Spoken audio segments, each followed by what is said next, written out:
Hello students, welcome to my channel easy learning accounts. आज के इस वीडियो में हम क्विक रिवीजन करेंगे of company account, both the chapters issue of shares and debentures, और theory portion भी देखेंगे जो एक्सपेक्टेड है एग्जाम में आ सकता है। तो देख लेते हैं। कंपनी ने कोई एसेट परचेज किया तो पहली एंट्री क्या होगी? Assets account debit to vendor. Vendor मतलब सामान बेचने वाला। क्लियर बेटा? Being assets purchase. लेकिन अगर क्वेश्चन कह रहा है कि कंपनी ने पूरा बिजनेस ही खरीद लिया, तो बिजनेस खरीदने पर हमारी एंट्री होती है assets account debit to vendor to liability. अब ध्यान से देखना, अगर एसेट्स की कीमत आ रही है फॉर एग्जांपल 20,000, वेंडर की अमाउंट दे रखी है 10,000 और लायबिलिटी दे रखी है 5,000, और हमें अच्छी तरह पता है कि हमारी डेबिट साइड क्रेडिट साइड के बराबर होनी चाहिए। तो अगर डेबिट साइड ज्यादा और क्रेडिट साइड कम है तो बैलेंसिंग टू कैपिटल रिजर्व से होगी। और अगर बेटा हमारी लायबिलिटी साइड ज्यादा है, एज्यूम कर लो यहाँ पर 25 है या एज्यूम कर लो बेटा 20 है, और डेबिट में केवल 20 है और नीचे का एडिशन 30 है, तो डेबिट में बैलेंसिंग गुडविल से होगी।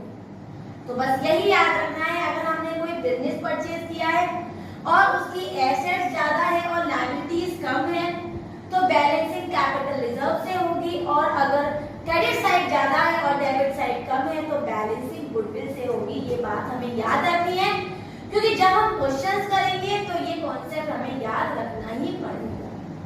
क्लियर है? अब सामान खरीदने के बाद मैंने आपको आगे क्या बताया था कि वो दुकानदार या वो सेलर या वो वेंडर बार बार पैसे मांग रहा है कि भाई पैसे तो दो मेरे सामान के, और कंपनी ने क्या बोला कि भाई पैसे नहीं दे सकते हैं, आप ऐसा करो हमारी कंपनी में शेयर इश्यू कर लो। तो सेकंड एंट्री क्या होगी? When share issued by the company. अगर शेयर एट पर में बेटा इश्यू किए गए हैं, एट पर में अगर किया गया है शेयर इश्यू, तो एंट्री होगी vendors account debit to share capital account being share issued at पर।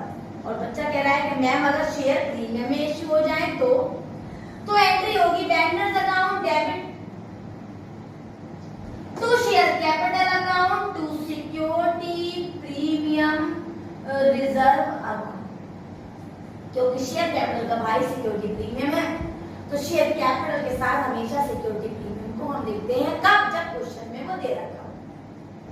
एक बात और आपको नोट करनी है, याद रखनी है, दिमाग में हमेशा रखनी है कि अगर क्वेश्चन में शेयर नहीं आइडेंटिफाइड है, अगर क्वेश्चन में शेयर आइडेंटिफाइड नहीं है, केवल परचेज कंसिडरेशन की अमाउंट गिवन है, तो उस नंबर ऑफ शेयर्स या इश्यू पर शेयर निकालने के लिए हमें एक फॉर्मूला यूज करना पड़ेगा, और वो होगा number of share to be issued. तो नंबर ऑफ शेयर निकालने के लिए हम फॉर्मूला यूज करेंगे परचेज कंसिडरेशन, वो पूरा अमाउंट जितना हमने सामान लिया, upon issue price of share at the rate of, जो हम लिखते हैं ना बेटा, at the rate of 10, at the rate of 20, at the rate of 30, at the rate of 40, whatever at the rate of given हम यहाँ लिखेंगे। Eight par है क्वेश्चन तो सेम एट पर की वैल्यू लिखेंगे, और एट प्रीमियम में किया है अगर तो प्रीमियम यहाँ पर ऐड कर देंगे। Account debit to vendors account. तो मैंने किससे परचेज किया है? हमने धारा ने इशू करे हैं शेयर, और हमें ये नहीं बताया कि शेयर परचेज किससे किए हैं, उसका नाम नहीं दिया है, तो हम उसको वेंडर मान लेंगे। और अपनी पहली एंट्री हम करेंगे, क्या करेंगे बेटा? क्या खरीदना है? Plant and machinery. तो plant and machinery account debit to vendors account. Clear है? वेंडर क्यों लिखा? क्योंकि हमें बेचने वाले का नाम नहीं दिया है, बीइंग एसेट्स परचेज। क्लियर है बेटा? तो हमने अपने ट्रीटमेंट के अकॉर्डिंग हमारी पहली एंट्री कर दी। ठीक है बेटा? कितने रुपए का सामान परचेज किया है बेटा? 1 लाख 1 लाख, तो हमने यहाँ पर 1 लाख लिख दिया। अब क्योंकि प्लांट एंड मशीनरी परचेज किया है तो कंपनी बदले में पैसे देने की जगह पर शेयर इश्यू कर रही है, तो सेकंड एंट्री शेयर इश्यू की क्या थी बेटा? हमारी एंट्री जो थी वो मैं पहले आपको वो सुना देती हूँ। एंट्री थी vendors account debit to share capital account, क्योंकि इस क्वेश्चन में प्रीमियम भी है रिजर्व अकाउंट। क्लियर है?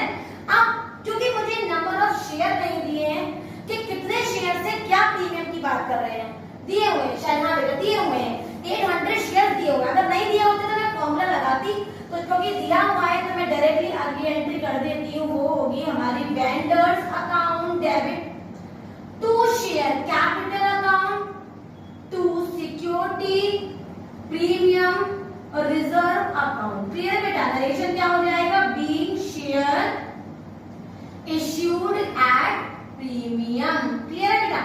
अब हमारे वेंडर पे कितना अमाउंट था? 1 लाख था, तो हमने वेंडर से उठा के नीचे 1 लाख लिख दिया। क्लियर है? 800 शेयर्स हैं eight the rate of 100 each, तो हमारी वैल्यू हो जाएगी 1010 मतलब 80,000। 25% का क्या है? प्रीमियम, मतलब 25% का प्रीमियम है। और अगर मैं 800 को 25 मतलब 25% से मल्टीप्लाई करती हूँ तो हमारी वैल्यू आ जाएगी 20,000। तो हमारी एंट्री बनेगी plant and machinery account debit to vendors account 1 lakh. Next entry होगी vendors account debit 1 lakh to share capital account 80,000 to security premium reserve account that is 20,000। ये हो गई हमारी पहली entry. A company issued 10,000 shares of 10 each payable 3 on application, 3 on allotment, 4 on first and final call. All the amount was received except the 100 shares. सारा पैसा मिल गया लेकिन 100 share का पैसा नहीं मिला। These shares were subsequently forfeited by the director and resold as fully paid up for ₹500. Give the journal entry for the transaction. Clear है? तो क्वेश्चन देख लेते हैं बेटा। क्वेश्चन है, एक कंपनी ने 10,000 शेयर्स इश्यू करे, एप्लीकेशन 3 की थी, 3 की अलॉटमेंट थी, 4 की फर्स्ट एंड फाइनल कॉल थी। सारा पैसा मिल गया लेकिन फर्स्ट एंड फाइनल कॉल मतलब कॉल का 100 रुपए का पेमेंट, 100 शेयर्स का पेमेंट नहीं मिला। तो केवल फॉरफिट की अगर मैं एंट्री करूं तो फॉरफिट की एंट्री क्या होगी? देखिए बेटा, share capital account debit to share forfeited account, और पेमेंट किसका नहीं आया बेटा? केवल फर्स्ट एंड फाइनल कॉल का, to share first and final call.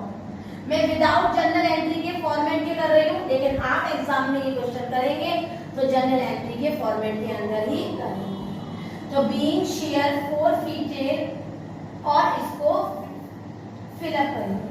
तो फर्स्ट एंड फाइनल कॉल का पेमेंट नहीं आया तो बेटा कॉल तो सारी हो गई 10 की, और पेमेंट किसके शेयर का नहीं आया? 100 का। तो शेयर कैपिटल में 100 एट द रेट ऑफ कितना कॉल हुआ है अब तक? 10।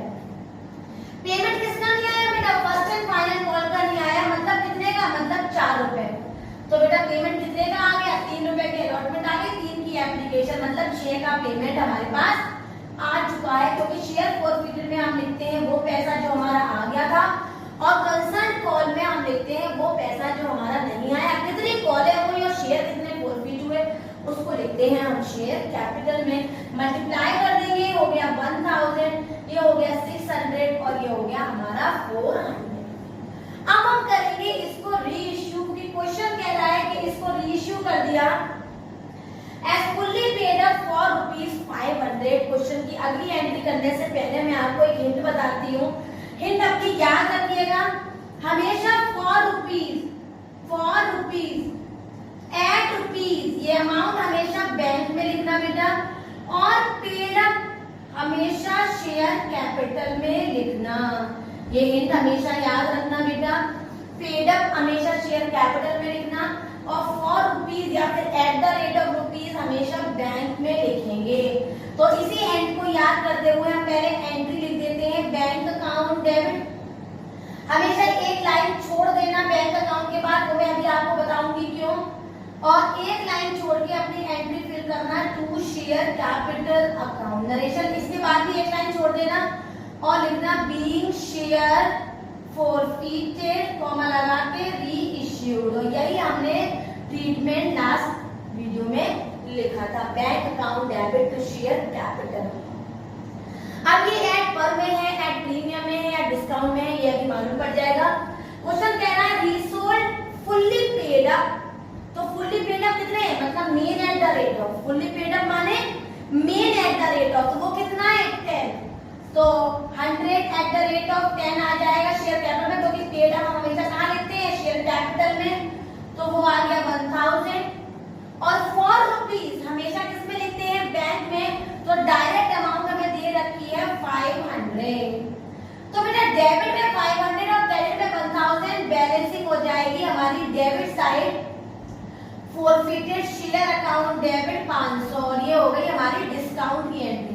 हालांकि लिखते नहीं है यहाँ पर ब्रैकेट में डिस्काउंट, लेकिन मैंने आपको लिख दिया है ताकि आपको मालूम हो जाए कि डेबिट में बैलेंसिंग डिस्काउंट की होती है और क्रेडिट में बैलेंसिंग सिक्योरिटी प्रीमियम रिजर्व की होती है। और अगली एंट्री क्या होती है हमारी, last entry, share forfeited account debit to capital reserve account, जिसमें हम जितना भी गेन हुआ होता है फॉरफिट के टाइम का, वो हम कहाँ ट्रांसफर कर देते हैं, कैपिटल रिजर्व में। Being gain transfer to capital reserve, इसको निकालने का मैंने कल एक फॉर्मूला बताया था कि बेटा जितने शेयर फॉरफिट हुए हैं अगर पूरे के पूरे रीइश्यू हो जाए तो फॉरफिट की एंट्री में से फॉरफिट का अमाउंट उठाओ, और अगर क्वेश्चन में डिस्काउंट हुआ है तो डिस्काउंट को माइनस कर दो। तो डिस्काउंट कितने का है, 500 का, तो 600 में से 500 माइनस हो गए तो कितनी वैल्यू आई, 100, और आया 100। तो लास्ट एंट्री क्या हुई, being gain transfer to capital reserve 100 और 100। क्वेश्चन है, a share of 100 issued at a premium of ₹10 on which ₹80 including premium were called and ₹60 including premium were paid. Were paid has been forfeited, ये shares हो गए forfeit. These shares were afterwards reissued as fully paid up for ₹70 per journal entries to record the above transactions। इस question में खास बात ये है बेटा कि इस क्वेश्चन में डायरेक्टली हमें अमाउंट दे रखा है, शेयर की इंफॉर्मेशन नहीं दी है। तो बिना शेयर की इंफॉर्मेशन हुए डायरेक्टली उसका अमाउंट होकर भी हम क्वेश्चन को आराम से निकाल लेंगे। कैसे निकालते हैं देखते हैं। क्वेश्चन नंबर 61 का सॉल्यूशन करेंगे यहाँ। A share of ₹100 issued at premium of ₹10 on which ₹80 including premium were called। called कितने की हुई है बेटा, तो पहले मैं एंट्री लिख लेती हूँ, share capital account debit to share forfeited account to share payment किसका नहीं आया, was paid has been forfeited, share were afterward reissued were called ₹60। इन्होंने हमें ये नहीं बताया कि किसका पेमेंट नहीं आया, तो मैं यहाँ लिख लेती हूँ कॉल इन एरियर्स। क्लियर है, इसका मतलब कोई एक कॉल था जिसका पेमेंट नहीं आया था, बीइंग शेयर फॉरफिट।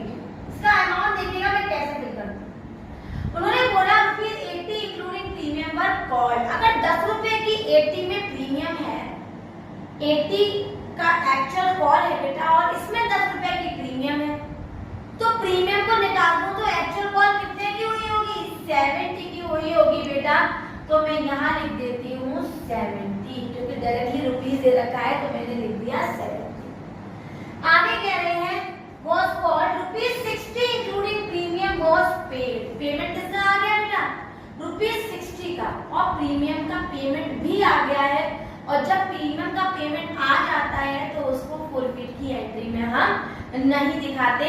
तो 60 में से अगर मैं 10 रुपए की प्रीमियम हटा दूं तो मेरा फॉरफिट में कितना अमाउंट आ जाएगा, 50। जब 70 रुपीस की सारी कॉल हुई, 50 का पेमेंट आ गया, तो बेटा कितने का पेमेंट नहीं आया होगा, 20।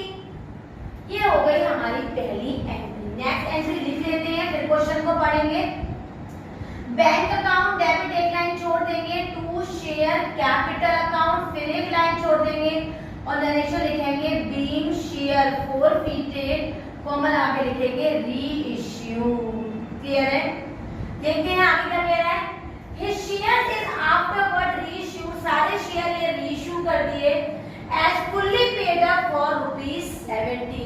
पेड अप आएगा शेयर कैपिटल में, और एज ₹70, तो 70 आएगा हमारा बैंक में। तो कल मैंने आपको कहा था कि फॉर रुपीस बेटा हमेशा बैंक में लिखना, और पेड अप हमेशा लिखना शेयर कैपिटल में। हमने इसी पॉइंट को फॉलो किया, और वो कह रहे हैं फुल्ली पेड अप, तो फुल्ली पेड अप मतलब 100, क्योंकि सारी कॉल फुल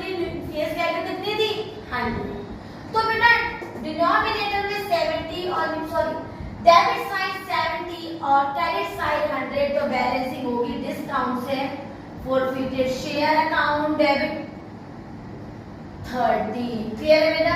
और लास्ट एंट्री हो जाएगी share forfeited account debit to capital reserve. और इस क्वेश्चन में हमारे पास पूरे के पूरे शेयर के शेयर उन्होंने रीइश्यू कर दिए, तो फॉर्मूला नहीं लगाएंगे लॉन्ग वाला, सिंपल फॉरफिट में से डिस्काउंट को माइनस कर देंगे। फॉरफिट है हमारी 50, डिस्काउंट है हमारा 30 और 50 में से 30 को माइनस करेंगे और वैल्यू आ जाएगी 20 और डायरेक्शन हो जाएगा being gain transferred to capital reserve. Clear बेटा? इजी क्वेश्चन था। हमने पहले क्या किया, हमने शेयर फॉरफिट कर दिए, रीइश्यू कर दिया और कैपिटल रिजर्व में ट्रांसफर कर दिया। Ruchi limited issued public subscription for 40,000 shares of ₹10 each with a premium to 10 rupees के शेयर्स है और 2 रुपए की बेटा प्रीमियम है। पेबल एप्लीकेशन के टाइम पर ₹2 कैसे कैसे पे किया है बेटा? एप्लीकेशन पे 2 रुपीस, अलॉटमेंट में 5 रुपीस इंक्लूडिंग प्रीमियम, मतलब 3 + 2 क्योंकि 2 रुपए की दिखा रहे हैं प्रीमियम। फर्स्ट कॉल में कह रहे हैं ₹2 लिख देती हूं मैं। सेकंड एंड फाइनल कॉल है 3 रुपीस की। ऐड करके देख लेते हैं 3 + 2 है या नहीं। 12 होना चाहिए। 3 4 5 5 और 5 10 और 2 12। क्लियर है बेटा? अच्छी तरह समझ में आई बात? आगे कह रहे हैं application was received for 60,000 shares. यहीं पर ही बच्चा बात समझ गया होगा कि ये केस तो ओवर सब्सक्रिप्शन का है, मतलब हमने शेयर्स बुलाए 40,000 और शेयर्स पब्लिक ने कितने अप्लाई कर दिए? 60,000। कैसे क्वेश्चन ने क्या किया? Allotment made on pro rata basis to the applicants of 48,000 share holders के संग प्रोरेटा का इस्तेमाल किया और रिमेनिंग 12,000 को रिजेक्ट कर दिया। तो इसके बेस्ड हम बनाएंगे बेटा टेबल, जो मैंने आपको लास्ट वीडियो में बताई थी। इस क्वेश्चन में हमारी 2 कैटेगरी है बेटा। एक तो है 48,000 जो शेयर हमारे अप्लाइड हुए और 12,000 को हमने रिजेक्ट कर दिया क्योंकि रिमेनिंग रिजेक्ट कराए। तो 60,000 में से 48,000 को माइनस करेंगे तो वैल्यू आ जाएगी 12,000। उन्होंने बोला 48,000 को प्रोरेटा कर दिया, मतलब 48 शेयर अलॉटेड आ गया और रिमेनिंग को हमने रिजेक्ट कर दिया, तो रिजेक्ट के आगे लिख दिया मैंने नहीं। यहाँ तक की बात समझ में आ गई होगी। नेक्स्ट कॉलम होता है हमारा एप्लीकेशन मनी रिसीव्ड का, उसका अगले कॉलम्स होते हैं हमारे डिस्पोजल के। तो हमने यहाँ पर डिस्पोजल लिख दिया और डिस्पोजल हम 4 कॉलम्स में करते हैं, शेयर कैपिटल में, शेयर अलॉटमेंट में, शेयर कॉल्स में और लास्ट वाला करते हैं हम बैंक। क्लियर है बेटा? यहाँ तक की बात। टेबल हमारी इस तरह से बननी थी।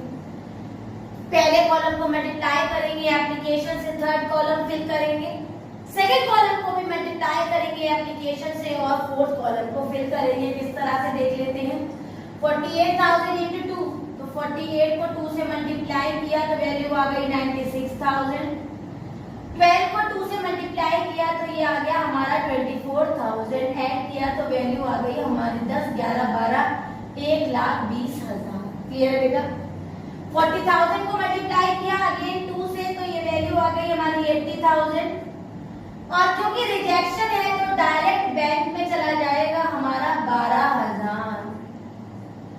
96 में से 80 को माइनस किया वैल्यू आई 16,000 और क्योंकि 40,000 को अगर मैं एप्लीकेशन से मल्टीप्लाई करूं तो बहुत जगह है तो 16,000 पूरा चला गया हमारा अलॉटमेंट में।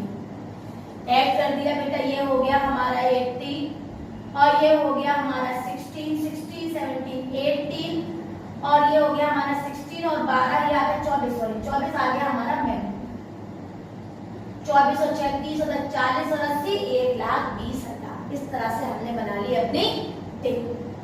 अब शेयर होल्डर्स के बारे में देख लेते हैं। क्वेश्चन क्या कह रहा है? क्वेश्चन कह रहा है राम हूं 1600 शेयर पर अलॉटेड। तो मैंने राम को लिख दिया। राम को कितने शेयर अलॉट किए गए हैं बेटा? 1600। फेल टू पे द अलॉटमेंट, राम ने अलॉटमेंट का पेमेंट नहीं किया। एंड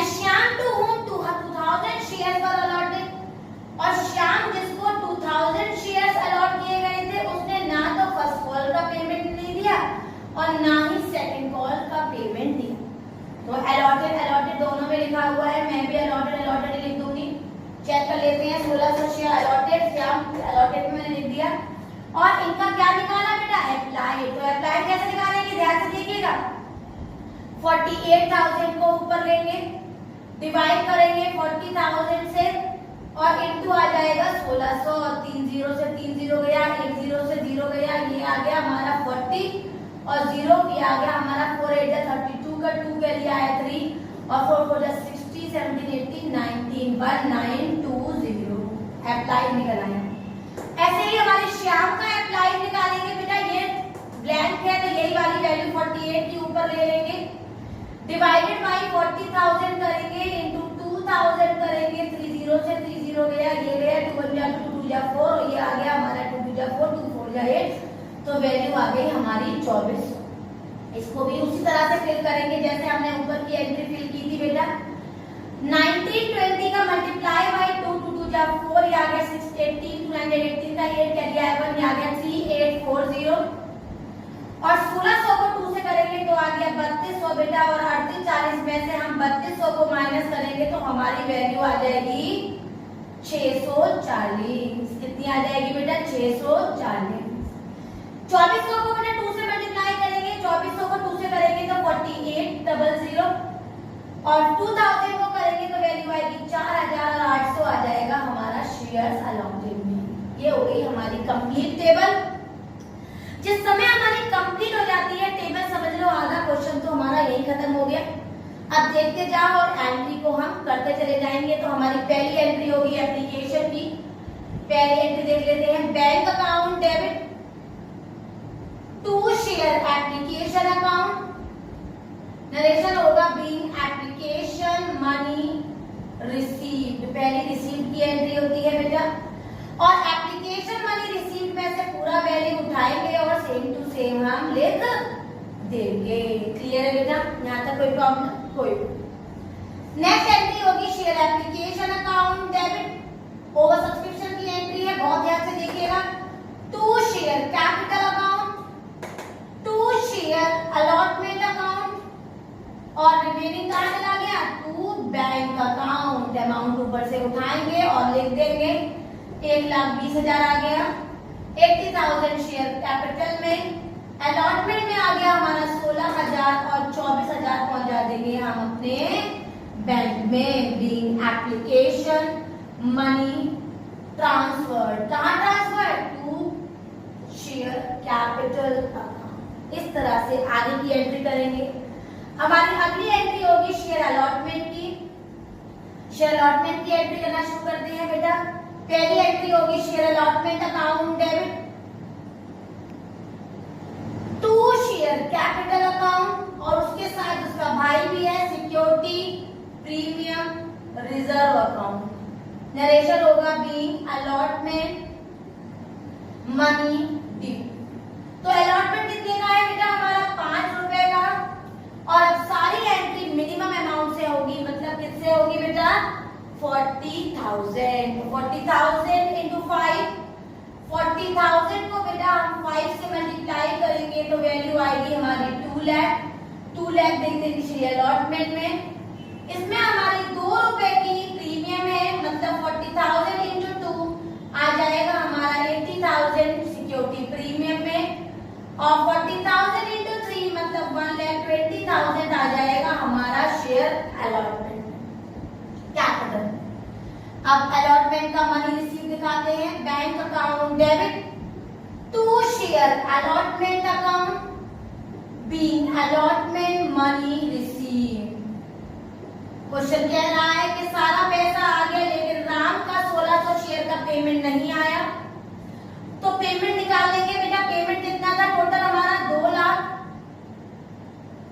2 लाख में हमारे अलॉटमेंट के टाइम पर कितना रुपया पहले से चला गया था बेटा, 16,000। तो टेबल में से 16,000 की वैल्यू माइनस कर देंगे तो हमारी वैल्यू आएगी 1,94,000। क्लियर है?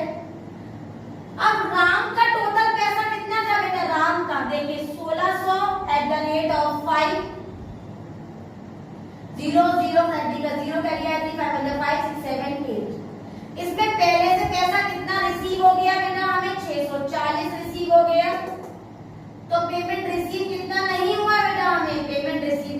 7360 माइनस करेंगे अलॉटमेंट में और हमारी वैल्यू आ जाएगी 4।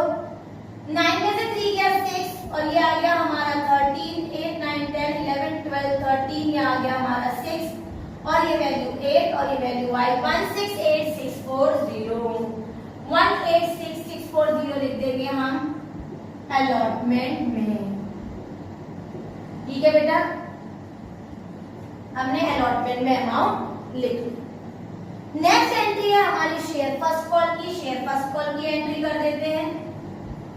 Share first call account debit to share capital account, ये भी ड्यू की एंट्री है। नरेशन सेल्फ लिख लेंगे।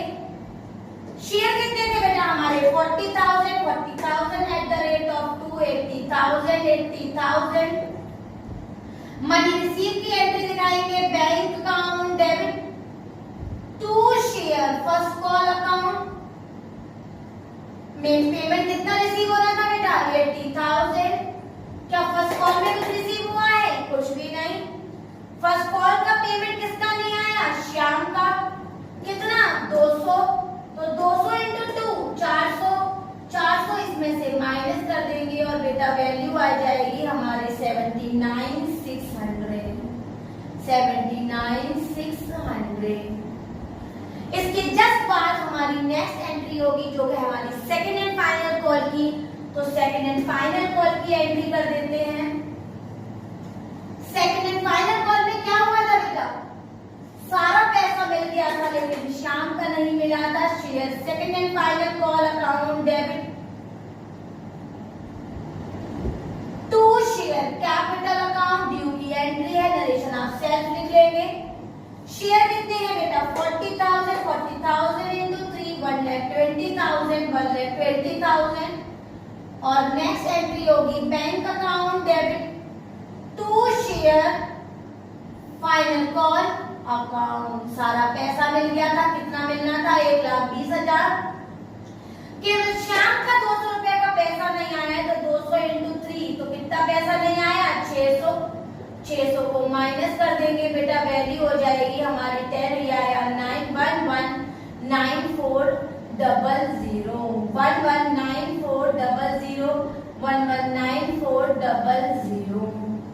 आगे उन्होंने क्या बोला? उन्होंने बोला both the shares were forfeited, तो forfeit की एंट्री कर लेती हूँ। शेयर कैपिटल अकाउंट डेबिट मैं दोनों ही एंट्री साथ में करके दिखाऊंगी आपको। Security premium reserve account debit to share capital account forfeited account to share allotment account to share first call account और to share second call account. Narration आप खुद लिखेंगे बीइंग शेयर forfeited। पहले मैं राम को उठा लेती हूँ तो सारे कॉल्स हो चुके हैं तो बेटा वैल्यू आएगी 1600 एट द रेट ऑफ 10। यहाँ पर मैं श्याम का भी पेमेंट लिख देती हूँ 2000 एट द रेट ऑफ 10 क्योंकि 2000 की भी सारी कॉल्स श्याम की भी हो चुकी हैं। अब सिक्योरिटी प्रीमियम में किसका पैसा नहीं आया? केवल अलॉटमेंट का नहीं आया। अलॉटमेंट किसका था? राम का। तो 1600 एट द रेट ऑफ 2 आ जाएंगे हमारे सिक्योरिटी प्रीमियम में। यहाँ से डाउन से फिल करना शुरू करते हैं। ना तो 1600 का पेमेंट आया बेटा हमारा फाइनल कॉल का जो कि हमारी 3 रुपए की थी और ना ही हमारा श्याम का पैसा आया 3 रुपए का जो कि हमारी फाइनल कॉल का था। फिर अपने फर्स्ट कॉल को उठा लो बेटा। ना तो हमारे श्याम का पैसा आया 1600 रुपए का एट द रेट ऑफ ₹2 और ना ही हमारे श्याम का पैसा आया 2000 eight the rate of ₹2। Clear? अब मैं राम और श्याम को अलग अलग इसलिए ले रही हूँ क्योंकि श्याम का अलॉटमेंट का पैसा आ गया था लेकिन राम का नहीं आया। तो राम के शेयर कितने थे 1600 तो 1600 एट द रेट ऑफ 5 इसमें मैंने प्रीमियम इंक्लूड किया और 1600 का कितना पेमेंट हमारे इसका आ गया था केवल 2 रुपए का तो 2 रुपए आ गए हमारे यहाँ पर। अलॉटमेंट में यहाँ पर लिखेंगे 2000 एट द रेट ऑफ कितना रुपया आ चुका था हमारे श्याम का? देखिए एक तो ये 3 और ये 2 5 ऐड कर लेते हैं बेटा 10 और 10 आना चाहिए। यहाँ पर भी 2000 में 5, 6, 7, 8, 9, 10 और राम के में ऊपर आ रहा है 12 और यहाँ पर ऐड कर लेते हैं 3, 2, 5 और 5, 10 और 2, 12। बिल्कुल सही है, इसको ऐड कर लेते हैं, हमारा आंसर आ जाएगा 20,000 और 16,000, तो हमारी वैल्यू आ गई 36,000। सिक्योरिटी प्रीमियम में आ गया बेटा हमारा 3200। डाउन से बिल करना करते हैं, यहाँ पर 0, 18, 4800 और ये आ गया हमारा 3, 2 जा 6, 6,000 और वैल्यू आई हमारी 10,800। फाइनल कॉल में सेकंड कॉल का मल्टीप्लिकेशन कर लेते हैं बेटा, ये आ गया हमारा 3200 और ये आ गया हमारा 2, 2, 4,000, ये हो गया हमारा 7,200। अलॉटमेंट में देखते हैं बेटा कितना पेमेंट है। अलॉटमेंट का पेमेंट है हमारा 30 का 0 के लिए आया 3, 5, 6, 7, 8, 8,000 और बेटा 8,000 रुपए में 640 का पेमेंट आ चुका था। 8,000 रुपए में 640 का पेमेंट आ चुका था, तो 640 8,000 में से माइनस कर देंगे, ये आया 6, ये आया 3, ये आ गया हमारा 7,360। अब हम अपना वो पेमेंट मिलाएंगे जो आ चुका है, तो 2000 × 5 मतलब 10,000, तो हमारा शाम का आ गया और 1600 × 2 मतलब 3200 हमारे शाम का आ गया और 640 रुपया भी आ चुका था हमारा पहले ही, तो हमारी वैल्यू हो जाएगी 13,840। 13,840 ऐड करके देखेंगे, 0 के लिए 9, 10, 11, 12, 14, 15, 22 का 2 के लिए आया 1, ये आया हमारा 15, 16, 18 बिल्कुल करेक्ट आ रहा है दोनों साइड का बैलेंस। और हम लास्ट एंट्री करेंगे, वो है हमारी रेशियो की। रेशियो की एंट्री करने से पहले मैं फोरफीट का अमाउंट साइड में लिख लेती हूँ, वो था हमारा 13,840, क्योंकि बाद में हमें कैपिटल में ट्रांसफर करने में इस अमाउंट की जरूरत पड़ेगी।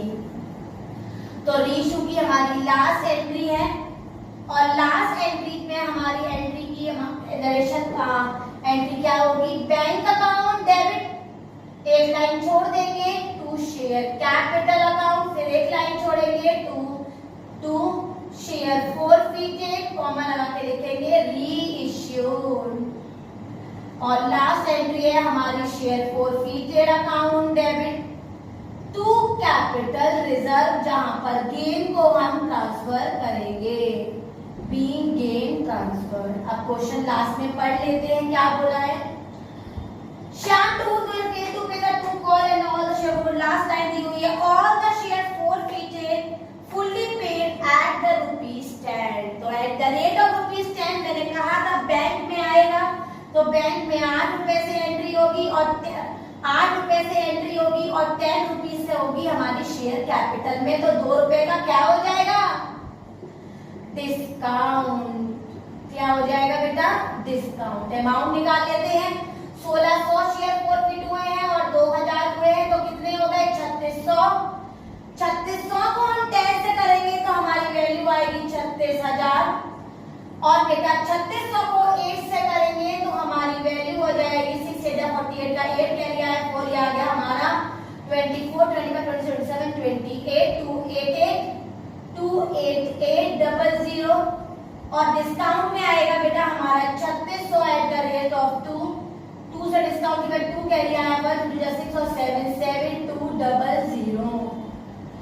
अगर हमारे सारे शेयर फोरफीट हो जाते हैं और वो सारे फोरफीट हमारे रेशियो हो जाते हैं, तो हमारा सिंपल फॉर्मूला लगता है, फोरफीट की अमाउंट में से हम डिस्काउंट माइनस कर देंगे। तो हमारी फोरफीट की अमाउंट हमने यहाँ पर लिखी हुई थी, क्या लिखी हुई थी बेटा, एक बार देख लेते हैं। की अमाउंट थी बेटा हमारी 13,840। कैसे आई थी ये, 2000 को 5 से मल्टीप्लाई करके आई थी, तो हम 10,000 ले आए थे। और दूसरी वैल्यू थी हमारी 1600, जिसमें हमारा 2 रुपए का पेमेंट 3200 का आ गया था और 640 का भी आ गया था, तो हमारी वैल्यू आई थी 13,840। इसमें से हम अपने डिस्काउंट माइनस करेंगे, क्योंकि कैपिटल रिजर्व में अगर पूरे के पूरे शेयर रीइश्यू हो जाते हैं तो सिंपल फॉर्मूला लगता है, हम अपने फोरफीट में से डिस्काउंट को माइनस कर देते हैं। क्लियर है, तो माइनस करेंगे तो हमारी वैल्यू आ जाएगी 6640। प्राइवेट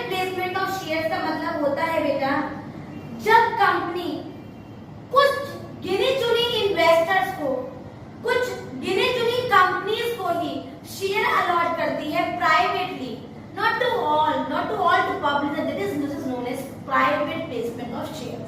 मैं रीड करती हूँ. Private placement of shares means issue of shares to a relatively small number of group of investors, for example banks, mutual funds, etc. And this is known as private placement of share. Privately company उन persons, कुछ individually, कुछ particular persons को shares allot कर रही है and this is known as private placement of shares. आगे बढ़ते हैं. नेक्स्ट पॉइंट हमारा जो छूट गया था उस समय थ्योरी का वो था बेटा प्रेफरेंशियल अलॉटमेंट. अगर the company is giving preference to a special kind of peoples in order to allot the shares and such type of allotment is known as preferential allotment. Preferential allotment बेटा basically promoters को, ventures को, financial institutions को specially दिया जाता है तो उसको कहते हैं प्रेफरेंशियल अलॉटमेंट. मैं इसको रीड कर देती हूँ.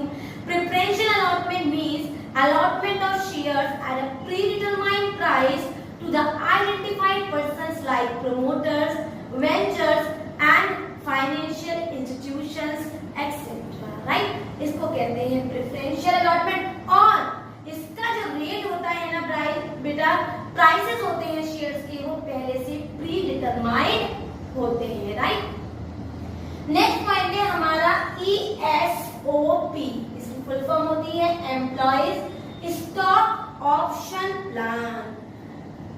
ये बेटा वो ऑप्शन है जो ग्रांट करती है कंपनी किसको, to the employees and the employee director to subscribe the share at the price lower than the market price. मतलब अगर मार्केट का रेट हाई है तो उससे लोअर रेट पे जब कंपनी अलाउ करती है शेयर्स को, किन किन को, टू द एम्प्लॉइज और the director of the employees, such type of option is known as employee stock option plan, ESOP.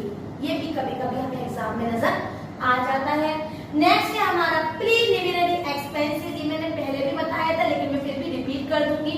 वो खर्चे जो कंपनी जब हमारी शुरू हो रही है या कोई बिजनेस शुरू हो रहा है तो जो स्टार्टिंग के खर्चे होते हैं, जैसे फॉर एग्जांपल मैं एक कंपनी शुरू कर रही हूँ, कंपनी को प्रमोट करने के लिए, कंपनी को बढ़ाने के लिए, कंपनी का नाम फेम इंक्रीज करने के लिए जो मैं खर्चा करती हूँ, जो मैं एडवर्टाइजमेंट करती हूँ, मान लो फॉर एग्जांपल कंपनी को इनकॉर्पोरेट करने के लिए, रजिस्टर करने के लिए जो मैं खर्चे करती हूँ ना बेटा कंपनी को रन करने से पहले, and such type of expenses known as preliminary expenses. Right. हमारा नेक्स्ट पॉइंट जो हमारे लिए बहुत इंपॉर्टेंट था वो था मिनिमम सब्सक्रिप्शन. इसका मतलब होता है वो मिनिमम अमाउंट जो कंपनी में सब्सक्राइब करना जरूरी है. अब आप बच्चे सोचेंगे कि मैम अगर उतना अमाउंट ना हो पाए तो बेटा कंपनी कहीं ना कहीं प्रमोटर्स को, इनकॉर्पोरेटर्स को शेयर दे देती है in order to balance the minimum subscription and this is known as minimum subscription. The minimum amount needed to run a company whether the private company और द पब्लिक कंपनी. क्लियर है बेटा.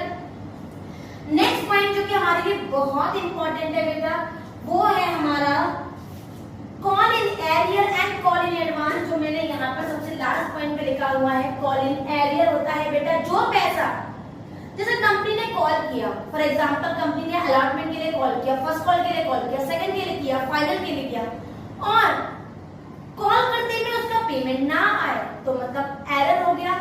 Such type of call which has not been received yet is known as call in advance. And call in advance होता है जब time से पहले, मतलब allotment से पहले ही नहीं, सॉरी फर्स्ट कॉल से पहले ही अलॉटमेंट का पैसा आ जाए, सेकंड कॉल से पहले ही पैसा आ जाए, तो समय से पहले अगर पेमेंट आ रहा है, रिसीव हो रहा है, that is known as call in advance. तो ये हो गया हमारा कॉल इन एडवांस और कॉल इन एरियर का कॉस्ट. एट पर मैंने आपको बता ही दिया था बेटा when the shares are allotted at the face value and when more than the face value it is known as at premium. फिर हमने आगे बढ़े ओवर सब्सक्रिप्शन पढ़ाया. मैंने आपसे कहा था बेटा ओवर सब्सक्रिप्शन में pro rata, rejection and combination of pro rata and rejection 3 alternatives होते हैं और तीनों के ऑल्टरनेटिव्स के हिसाब से हमने टेबल बनाई और क्वेश्चन को सॉल्व किया. तो अगर कोई 1 मार्क्स में आपसे पूछ ले कि what are the different alternatives of over subscription तो आप बताएंगे there are basically three alternatives. Number one, pro rata. Number two, rejection. Number three is the combination of rejection and pro rata. मैं आपको pro rata का formula बता देती हूँ बेटा.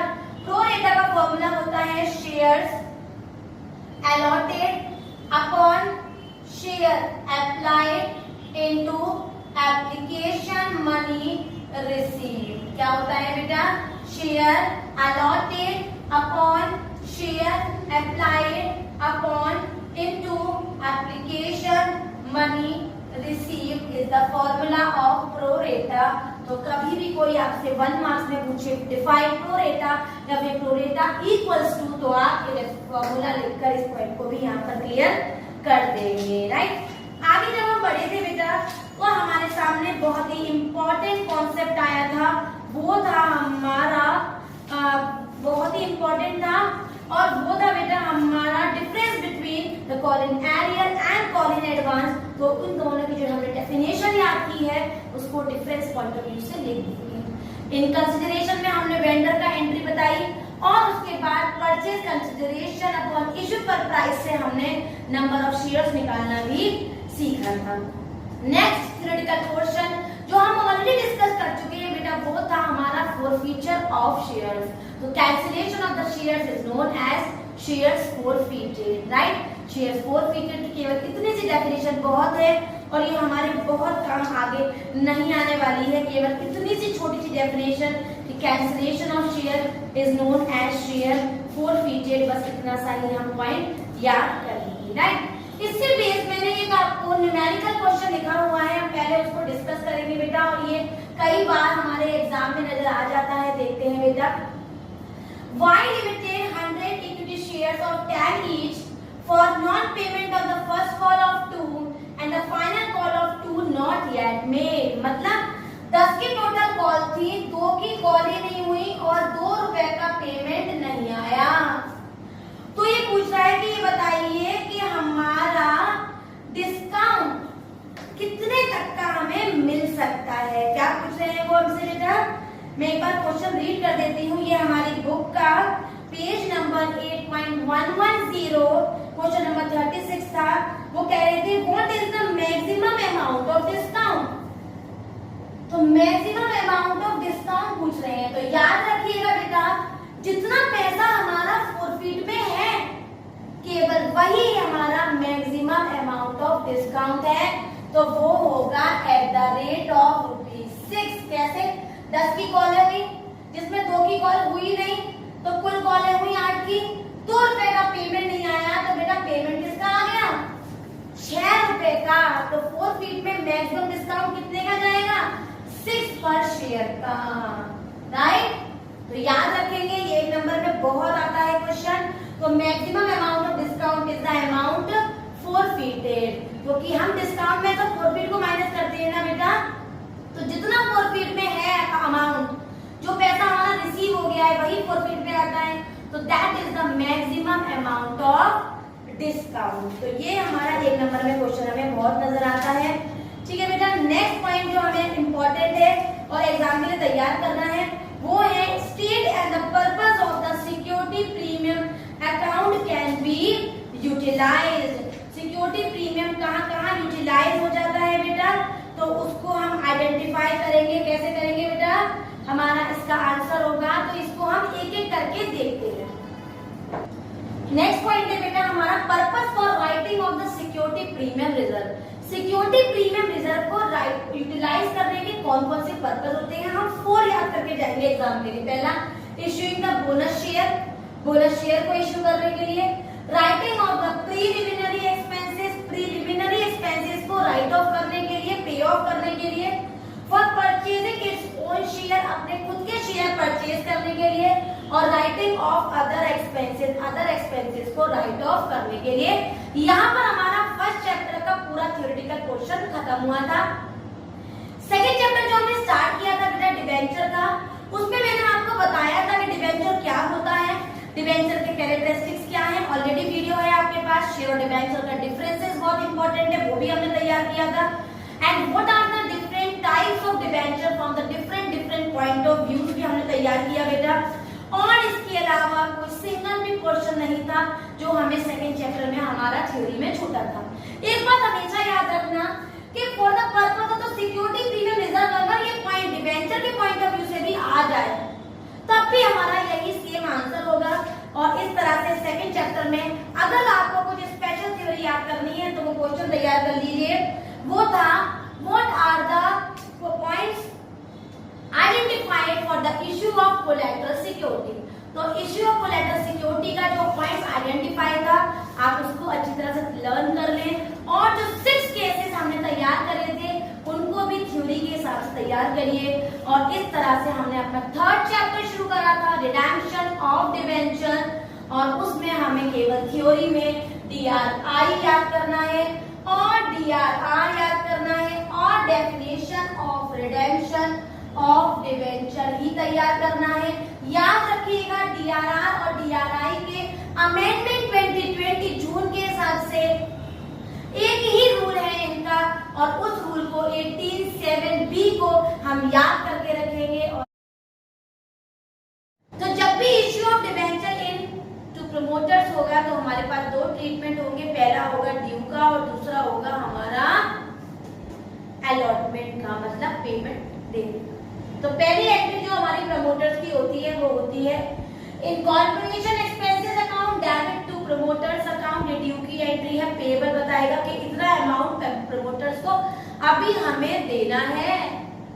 और हम किसी चीज को प्रमोट कर रहे हैं तो उससे पहले हमें कई खर्चे करने पड़ते हैं, जैसे बेटा हमारे इनकॉर्पोरेशन के खर्चे, मतलब कोई भी चीज को प्रमोट करने के लिए जो हमें खर्चे करने पड़ते हैं तो वो कितने ड्यू है हम पहली एंट्री में बताएंगे। किस एंट्री से?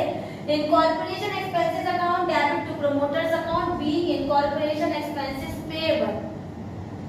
और दूसरी होगी अमाउंट देने की, तो promoters account debit to percentage debenture account be debenture allotted to the promoters. Promoters को हमने डिबेंचर अलॉट कर दी। तो ये जो ट्रीटमेंट्स होते हैं हमारे पहले सर्कमस्टेंसेस के किस पॉइंट के अंदर? Issue of debenture in consideration के अंदर। सेकेंड पॉइंट होता है हमारा issue of debentures to underwriters. Underwriters वो होते हैं जो हमारे बिचौलिया या मर्चेंट्स या एजेंट्स होते हैं जो कहीं ना कहीं कुछ स्पेशल एजेंसीज होती हैं जो हमारी कंपनी को बेनिफिट में ले जाती हैं और कंपनी के लिए कंपनी के बेनिफिट के लिए अचीवमेंट के लिए कहीं ना कहीं बेनिफिशियल होती है। तो अगर उनको हम डिबेंचर इश्यू कर रहे हैं तो हमारी पहली एंट्री होगी अंडरराइटर और वो कमीशन लेते हैं। उनको जो हमें पेमेंट देना पड़ता है उसे हम कमीशन के पॉइंट ऑफ व्यू से देते हैं। तो underwriting commission account debit to underwriters account due की एंट्री है कि ये पैसा हमें अंडरराइटर को देना है। और दूसरी एंट्री होती है underwriters account debit to percentage debenture account being debenture issued to the underwriters. तो पहली सर्कमस्टेंसेस में हमने क्या किया? हमने डिबेंचर इश्यू करे किसको बेटा? प्रमोटर्स को, कंपनी को प्रमोट करने के लिए। और दूसरे सर्कमस्टेंसेस में हमने अंडरराइटर्स को एज अ कमीशन पेमेंट दिया, क्यों? For the benefit of the company only. पहले मैंने ड्यू की एंट्री बताई और दूसरी डिबेंचर अलॉट करने की एंट्री की। तीसरी सर्कमस्टेंसेस जो हमारे कंसीडरेशन में होती है बेटा वो होती है जब हम किसी कंपनी से या कहीं से एसेट्स परचेज करते हैं। क्या परचेज करते हैं बेटा?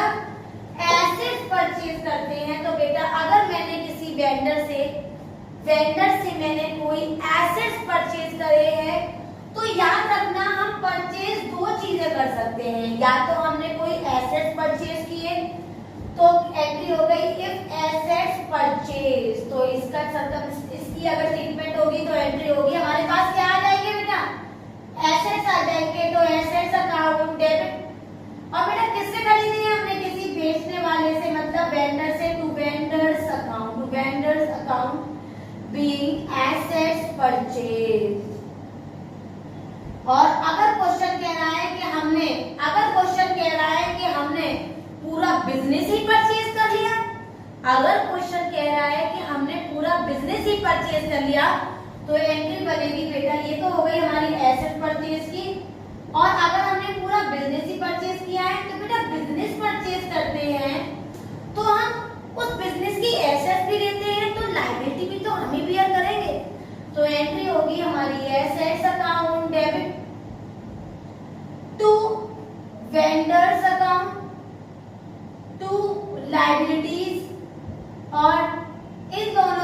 होने के बाद अगर डेबिट साइड ज्यादा है और क्रेडिट साइड कम है तो बैलेंसिंग होगी कैपिटल रिजर्व से बैलेंसिंग, ठीक है बेटा। और अगर हमारी क्रेडिट साइड में अमाउंट ज्यादा आ रही है वेंडर और लायबिलिटी की मिला के और डेबिट साइड में अमाउंट कम आ रही है बेटा और क्रेडिट में ज्यादा आ रही है तो डेबिट में बैलेंसिंग होगी गुडविल से, goodwill account debit just like shares, just like shares. ये काम हमने शेयर में भी पढ़ा था। तो हमने क्या सीखा कि अगर हमने एसेट परचेज किए हैं केवल तो assets account debit to vendors account being assets purchase. और क्वेश्चन कह रहा है कि हमने पूरा बिजनेस ही परचेज कर लिया तो assets account debit to vendors to liabilities. अगर क्रेडिट की अमाउंट ज्यादा और डेबिट की कम है तो बैलेंसिंग गुडविल से होगी और अगर डेबिट की अमाउंट ज्यादा और क्रेडिट में अमाउंट कम है तो बैलेंसिंग कैपिटल रिजर्व से होगी। अब हमने एसेट्स तो परचेज कर लिए, अब हमें क्या करना है, अब हम उसको डिबेंचर्स इश्यू करेंगे। अब हम उसको डिबेंचर इश्यू करेंगे तो हम 3 तरीके से डिबेंचर इश्यू कर सकते हैं। वो कैसे बेटा, हम 3 तरीके से डिबेंचर इश्यू कर सकते हैं बेटा। ये तो हो गई हमारी पहली एंट्री बेटा। 3 तरीके से डिबेंचर इश्यू करेंगे, या तो एड पर से, एड प्रीमियम से या फिर एड डिस्काउंट से। अगर क्वेश्चन कह रहा है एड पर तो एंट्री बहुत इजी होगी। वो क्या होगी, vendors account debit 2% debenture account being debentures issue. Clear बेटा, ना कोई सिक्योरिटी है, ना कोई प्रीमियम, ना कोई डिस्काउंट, तो simple entry vendors account debit 2% debenture account. और अगर एड प्रीमियम का ट्रीटमेंट है तो इसी में मैं आपको एड प्रीमियम का केस बता देती हूँ। एंट्री होगी vendors account debit 2% debenture account to security premium reserve account being debentures issued at premium. Premium का अमाउंट यहाँ आ जाएगा, क्रेडिट में परसेंटेज डिबेंचर में फेस वैल्यू आ जाएगी और दोनों वैल्यू हमारी वेंडर के बराबर होगी। क्लियर है। और अगर केस हमारा एट डिस्काउंट का है तो पहली एंट्री तो सेम चल ही रही है और दूसरी एंट्री हो जाएगी vendors account debit discount on issue account debit 2% debenture account being debentures issued at premium at discount. Sorry, तो हमने क्या देखा बेटा, हमने देखा कि पहले अगर क्वेश्चन कह रहा है कि एसेट परचेज हुए हैं तो assets account debit to vendors account, और अगर क्वेश्चन कह रहा है कि पूरा बिजनेस ही परचेज कर लिया तो entry assets account debit to vendors to liabilities. Balancing करेंगे, अगर एसेट डेबिट में अमाउंट ज्यादा और क्रेडिट में कम तो बैलेंसिंग कैपिटल रिजर्व से, और अगर क्रेडिट में अमाउंट ज्यादा और डेबिट में कम तो बैलेंसिंग गुडविल से। इसके बाद हमें इस डिबेंचर्स को इश्यू करना है तो हम 3 तरीके से इश्यू करेंगे, या तो एड पर, ये प्रीमियम एंड डिस्काउंट। ये हमें क्वेश्चन में दिया हुआ होगा तो अगर पर है तो एंट्री हो जाएगी हमारी vendors account debit to percentage debenture. Add premium है तो vendor account debit to percentage debenture to security premium, और अगर डिस्काउंट है तो vendors account debit discount on issue to percentage debenture being debenture issued at discount. तो आज हमने consideration के तीनों सर्कमस्टेंसेस पढ़े। पहला सर्कमस्टेंसेस हमारा प्रमोटर्स का था, दूसरा सर्कमस्टेंसेस हमारा किसका था बेटा, इनकॉर्पोरेटर्स का था, और तीसरा कॉन्सेप्ट था हमारा जब हमने किसी से एसेट परचेज किए तो हमने वेंडर से एसेट परचेज किए थे तो वेंडर को दिखा दिया, बिजनेस परचेज किया उसका ट्रीटमेंट पढ़ लिया। अब हम उसको डिबेंचर इश्यू कर रहे हैं तो एड पर का केस, एड प्रीमियम का केस और एड डिस्काउंट में। तो हमें आज इन ट्रीटमेंट्स को अच्छी तरह से पढ़ना है, समझना है, लर्न करना है। कल इसी ट्रीटमेंट के बेस में आपको क्वेश्चंस कराऊंगी ताकि आपको अच्छी तरह इन ट्रीटमेंट्स को कैसे पुट करते हैं वो याद रहे। एक चीज और बस आपको याद रखनी है कल के लिए, वो ये कि अगर क्वेश्चन में डिबेंचर्स ना दिए हुए को कितने डिबेंचर कैसे इश्यू करें तो उसको निकालने का एक फॉर्मूला याद रखना जो हमने शेयर में याद किया था, परचेज कंसिडरेशन अपॉन इश्यू पर प्राइस। तो अगर हमारा प्रीमियम है तो हम फेस वैल्यू में प्राइस प्रीमियम को ऐड कर देंगे, डिवाइड करेंगे कितने की परचेजिंग हुई है। डिस्काउंट है तो हम फेस वैल्यू से डिस्काउंट को माइनस कर देंगे, और अगर एट पर है तो सेम फेस वैल्यू से डिवाइड करेंगे। अगर पर है तो डिस्काउंट में ये केस करेंगे और प्रीमियम में ऐड करेंगे और परचेज कंसिडरेशन ऐड कर देंगे तो हमारा इश्यू पर डिबेंचर निकल आएगा। Entry of issue of debenture, केवल इश्यू ऑफ डिबेंचर की एंट्री पास करवा रहा है, मतलब 2 एंट्री स्टार्टिंग की जो इश्यू की होती है। पहला केस पढ़ते हैं ₹40,000। तो एक बात मैं आपको फिर से बता देती हूँ, कभी भी डिबेंचर्स हुआ या शेयर्स हुआ, उसके आगे अगर रुपीस दिया हुआ है तो वो मेन वैल्यू है जो डायरेक्टली हम एंट्री में पुट कर देंगे। लेकिन अगर उसी में केवल डिबेंचर्स 500 डिबेंचर्स 4000 डिबेंचर 40,000 डिबेंचर, तो उसको हम एट द रेट ऑफ से मल्टीप्लाई करके लिखते हैं, क्योंकि यहाँ पर 40,000 के आगे रुपीस लिखा हुआ है तो इसको मल्टीप्लाई नहीं करेंगे, ये ऑलरेडी मल्टीप्लाई की हुई वैल्यू है। तो पढ़ लेते हैं ₹40,000, 12% debenture of 100 each issued at premium and redeemable at par। तो issued at premium और redeemable at par, ये हमारा थर्ड केस था। क्या था? issue at premium and redeemable at par। तो याद करिएगा या पिछली वीडियो देखिएगा, ये हमारा केस 3 था बेटा, जो मैंने कल आपको कराया था। मैं उसी केस की पहले ट्रीटमेंट लिख लेती हूँ, फिर मैं इसकी फिलिंग कराऊंगी। Bank account debit to debentures application account being application money receive, और दूसरी एंट्री होगी जो हमने कल ट्रीटमेंट में लिखा था, debenture application account debit 2% debenture account. इस क्वेश्चन में 12% कह रहे हैं तो 12% debenture account to security premium reserve account के केवल क्योंकि इशू के टाइम पर ही प्रीमियम है, रिडीम एट पर है, तो बीइंग डिबेंचर्स इश्यूड या फिर बीइंग अमाउंट ट्रांसफर्ड। क्लियर है बेटा? या बीइंग डिबेंचर्स ट्रांसफर्ड, राइट। अब इश्यू एट प्रीमियम है तो मैंने आपसे कहा था कि अगर इशू प्रीमियम होगा तो वैल्यू बढ़ा के लिखेंगे, डिस्काउंट है तो वैल्यू घटा के लिखेंगे, और पर है तो सेम लिखेंगे। तो 40,000 का अगर मैं 5% निकाल लूं बेटा, 40,000 का अगर मैं 5% निकाल लेती हूँ तो वैल्यू आ जाएगी 2,000, और 2,000 में अगर मैं 40,000 को ऐड करूंगी तो वैल्यू हो जाएगी 42,000। इसमें मैंने प्रीमियम ऐड करके वैल्यू को लिख दिया, क्योंकि इश्यू एट प्रीमियम था 5%। अब रिडीमेबल एट पर है तो क्योंकि मैंने एप्लीकेशन में 42 लिखा है, 42 लिख दूंगी। परसेंटेज डिबेंचर में हमेशा फेस वैल्यू आती है, इसको याद रखना, वो हमारी 40,000 है, और 2,000 का हमारा प्रीमियम था। Now entry is over. जिसको ट्रीटमेंट्स याद होंगे अच्छी तरह से विद एग्जांपल जो मैंने लास्ट वीडियो में बताए थे वो क्लियर होंगे तो बेटा क्वेश्चन भी हमारा आराम से निकल जाएगा। तो ये केस था हमारा case 3, issue at premium redeemable eight पर। हमारा नेक्स्ट क्वेश्चन जो बी पॉइंट है वो कह रहा है कि 70,000, 12% debenture of 100 issued at premium. तो इशू तो प्रीमियम में हुआ, ऑफ रिडेम्पशन एट 110, मतलब रिडीमेबल भी एट प्रीमियम में हुआ। तो इशू भी प्रीमियम में है और रिडेम्पशन भी प्रीमियम में है। तो ये हमारा केस है 6 केस। कौन सा केस है? 6th वाला।